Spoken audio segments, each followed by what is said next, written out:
Assalamu alaikum.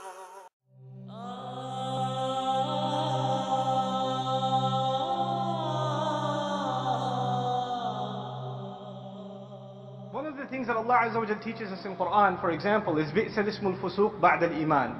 Even a filthy word, a corrupt word, is terrible once you have faith. Allah has blessed a human being with this tongue, with the ability to communicate. That's a gift from Allah. And we honor that gift by using this tongue for things that are noble. By speaking the truth, by speaking for justice, by not wasting and squandering this gift that Allah has given us. Now, when we speak to each other and we say hurtful things, it lasts in that moment. But when you put an absurd and obnoxious and arrogant comment online and you become one of those trolls that say ridiculous things under videos or under blog posts, etc., etc., every time someone hears your inappropriate comments, it's going to be a debit for you, because every time evil has increased, something bad has increased in the world, someone else has been exposed to evil because of your words, you're responsible. So in that sense, putting stuff up online, you need to be a lot more careful than you are actually in person, because in person that conversation died immediately. So its sinful impact, maybe you're only accountable for it for that one moment.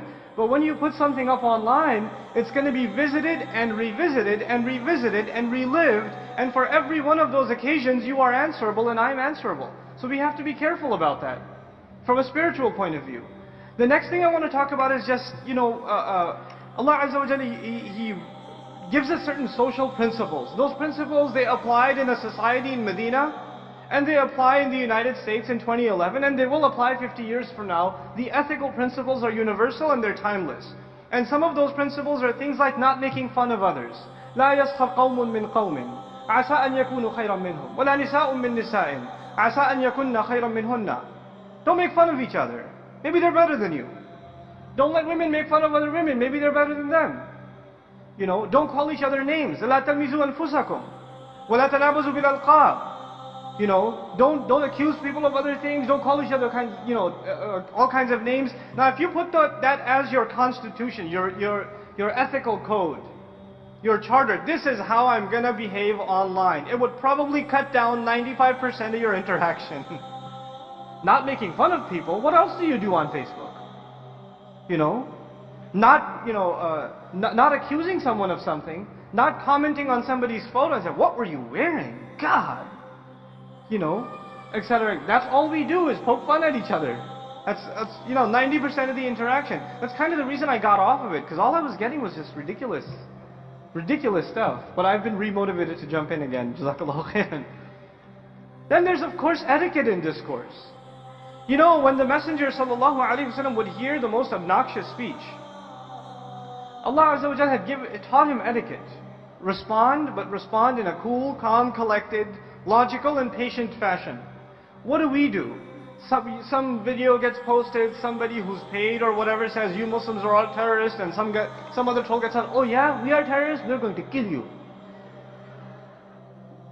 And the guy says, "Of course, that's what I mean, you're terrorist."